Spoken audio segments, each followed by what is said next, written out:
السلام عليكم ورحمة الله. السلام عليكم ورحمة الله. Doa pasti diijabah walaupun proses melalui 3 hal. Yang pertama, diijabah doa kita menolak takdir yang buruk, menghilangkan takdir yang buruk. Contoh, kita memohon, ya Allah kasih aku jodoh, tapi jodohnya belum datang. Ternyata dalam takdir, karena kita sering berdoa meminta sesuatu, Allah sudah ijabah, tapi Allah memilih daripada memberi jodoh, ada yang lebih daripada itu. Apa? Ternyata ada takdir yang jauh lebih buruk daripada jodoh yang kita minta. Makanya Allah geserkan takdir buruk itu karena doa kita. Turunnya bala, turun bala dari langit. Bala turun dari langit. Doa naik dari bumi, dari kita. Pas di udara bertemu, bala sama doa berantem. Perkelahian antara doa sama bala.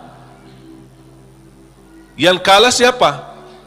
Bala. Dan doa naik. Artinya bala tidak jadi turun. Itu saking kuatnya dan berkahnya doa kita. Berarti doa pasti diijabah. Proses pertama, doa yang kita minta Allah belum ijabah secara langsung sesuai permintaan, tapi Allah menolak sebuah bala yang kita tidak tahu. Misal, tertulis dalam takdir kita hari ini akan kena kecelakaan motor, tapi ternyata doa kita tidak pernah bilang, ya Allah selamatkan saya dari kecelakaan motor misalnya. Kita dah berdoa seperti itu. Tapi karena Allah melihat dalam takdir ada bala yang akan turun hari ini, tapi karena kita suka berdoa, Allah memilih mana yang baik. Allah yang lebih tahu mana yang baik. Apakah ijabah sesuai permintaan atau Allah memberi penggantinya yang lebih baik. Ternyata penggantinya yang lebih baik, Allah memilih tolak bala. Allah bisa saja kasih jodohnya tapi kena kecelakaan motor. Nanti merasa nyesal. Aduh, baru sudah nikah atau ketemu jodohnya malah dirawat di rumah sakit. Kesal enggak? Merasa, aduh gimana gitu. Makanya percaya jamaah sekalian, pilihan Allah itulah yang terbaik. Ada orang minta sama saya, boleh enggak saya berdoa? Saya suka sama seorang misal, saya jatuh cinta sama dia. Boleh enggak saya berdoa, ya Allah aku minta dia, si fulanah itu, si ini. Boleh enggak saya berdoa seperti itu? Saya jawab apa? Kira-kira jawab apa? Boleh saja. Tapi saya usulkan, sarahkan aja kepada Allah. Dan apa? Ya Allah, kalau memang dia baik bagi saya, mudahkan. Kalau tidak baik, ganti yang lebih baik. Tapi gimana aku jatuh cinta sama dia? Itu beda urusan. Yang kedua, diijabah doa kita dan diberi oleh Allah Subhanahu wa taala sesuai permintaan. Apakah saat ini atau besok atau bisa lama.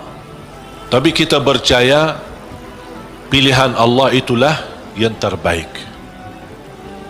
Yang ketiga, doa yang kita minta atau yang kita selama ini bermunajat, ternyata bala masih terus menimpa kita, musibah kita terus ketemu, selesai satu masalah, tambah lagi masalah. Kemudian permintaan yang kita minta juga belum ketemu. Saya minta kerjaan yang bagus, belum ketemu. Saya sudah berusaha melamar kerja sana sini, belum ada. Terus mana doa aku selama ini, mana? Ternyata yang ketiga, contoh ni yang di ketiga.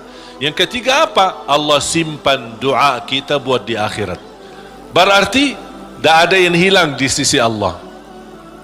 Kalau tidak tertolak bala, tidak diijabah sesuai permintaan, berarti yakini, oh disimpan di akhirat. Sahabat dan orang salih lebih suka doanya selama di dunia disimpan buat akhirat, karena di akhirat bakal lebih butuh bantuan dan pertolongan Allah dan berkat doa kita. Faham? Walaupun sifat manusia ingin melihat secara langsung, minta, ya Allah minta rumah, ada rumah. Minta ini, ada ini. Mohon maaf Bapak Ibu, kalau Allah ijabah atau berikan sesuai permintaan kita, nanti kita berhenti berdoa. Apapun yang kita minta, ya Allah aku minta mobil, dapat mobil. Minta kerjaan, dapat kerjaan. Minta jodoh, dapat jodoh. Minta rumah, dapat rumah. Mau haji, dapat haji. Terus segala yang kita minta dapat.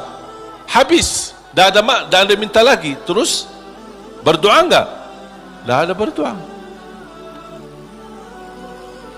Tapi kalau Allah belum kasih, kita doa lagi enggak? Doa, minta lagi. Coba kata Umar bin Khattab, ketika anda berdoa jadi seperti anak kecil. Anak kecil kalau dia minta sama ibunya gimana? Nangis enggak? Berhenti nangis sebelum dikasih? Belum kan? Dia nangis sampai begitu dikasih gimana? Berhenti enggak nangisnya? Anda harus seperti itu. Doa, nangis. Ya Allah belum kasih, aku nangis lagi dong. Belum dikasih, nangis lagi. Sampai Allah berkenan kasih. Dan ini sebenarnya bukan tujuannya Allah kasih atau tidak, tapi ingat, titisan air mata ini yang menangis karena Allah akan selamatkanmu dari siksa neraka Jahannam. Rasulullah SAW bersabda, wa ainun bakat min khasyatillah harramaha Allah 'alan nar, la tamassaha an-nar. Barang siapa yang menangis karena Allah, akan Allah haramkan jasadnya disuntuh oleh neraka Jahannam. Berarti kita tidak rugi, tidak ada rugi. Biarpun tidak diijabah, ternyata titisan air mata berharga, bisa menjaminkan kita selamat dari siksa neraka Jahannam. Mau apa lagi? Nangisnya berharga, doanya pasti diijabah, dan cukup dari doa kita sudah membuat ibadah atau membawa sebuah ibadah yang dicintai Allah, karena Allah suka bisikan hamba. Apalagi kalau lama tak berdoa, Allah merindukan suara doanya kita. Apalagi doa yang tulus dan ikhlas. Makanya kadang-kadang kalau kita tidak diberi doa, atau tidak beri permintaan, atau tidak beri permohonan kita, terus kita berdoa terus sampai diuji, sampai di macam-macam, sampai kita merasa sudah tertekan, tidak kuat. Kira-kira bisikan doa kita seperti apa nanti? Dalam keadaan doa, dalam keadaan susah atau senang? Menurut saya doa dalam keadaan susah jauh lebih murni daripada doa dalam keadaan senang. Kalau dalam keadaan senang artinya ya biasa-biasa aja, dapat atau tidak dapat.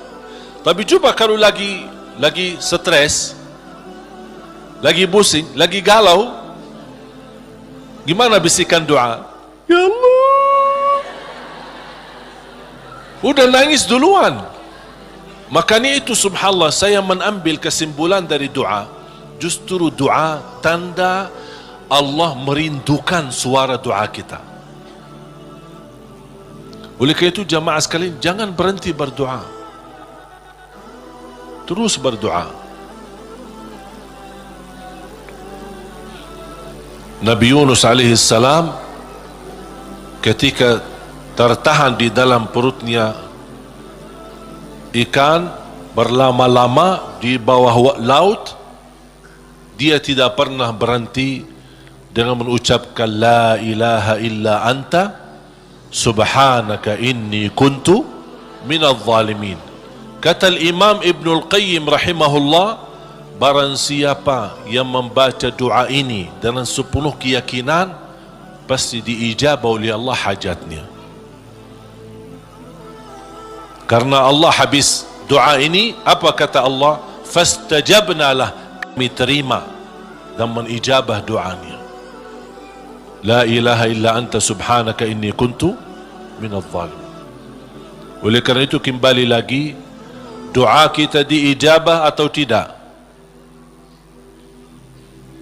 Saya bertanya, doa kita diijabah atau tidak? Diijabah. Yakin? Terus berdoa. Dalam keadaan apapun selalu kita berdoa. Apalagi dalam keadaan susah yang kita yakini tidak ada makhluk yang bisa menolong kita, tidak ada sesuatu yang bisa mengangkat segala musibah dan bala yang kita hadapi, hanya Allah subhanahu wa ta'ala. Apalagi dalam sujud, sempatkan dalam sujud. Karena Rasulullah SAW bersabda, aqrabu ma yakunul abdu ila rabbi wa huwa sajid. Hamba ketika dalam keadaan sujud, posisinya sangat dekat kepada Allah. Makanya di akhir hadis Rasulullah SAW bersabda, fa'akthiru minad du'a, barbanyalah doa. Bisa menikmati doa insyaAllah mulai hari ini. Doa menurut saya sesuatu hubungan yang sangat indah sama Allah. Apalagi kalau bisa berdoa dengan cara curhat. Bisa enggak curhat sama Allah? Kalau lagi galau suka curhat enggak? Sering saya terima, Ustaz boleh curhat enggak? Terus saya bilang apa ya? Boleh atau tidak? Saya bertanya, sudah curhat sama Allah belum? Dia bilang belum. Mau sama Ustaz dulu katanya. Ada saja. Belajar bagaimana bisa curhat. Sungguh kalau kita sudah biasa curhat sama Allah, tidak bakal curhat sama manusia. Jadi ketika berdoa, jangan hanya minta, ya Allah tolonglah, tolonglah ya Allah, ampunilah. Jangan hanya suka minta, cerita. Bisa enggak anda cerita? Allah kan lebih tahu. Allah tahu segala sesuatu. Tapi salah apa kalau saya cerita apa yang terjadi hari ini? Ya Allah, aku sudah niat baik, niat tulus, dan saya pergi ke sana malah seperti ini, dicaci maki, dihina, malah dianggap dan suuzzan, buruk sangka. Habis gimana ya Allah? Cerita, curhat, seperti meminta solusi dari Allah Subhanahu wa taala. Kalau belum merasa ada jalan, wallahi akan merasa nikmat. Cukup anda bisa nikmat bersama Allah Subhanahu wa taala. Sebagaimana Nabi Yaqub ketika kehilangan anaknya, ada dia berkata apa? Qala innama ashku bathi wa huzni ila Allah. Aku hanya mampu curhat kepada Allah Subhanahu wa taala.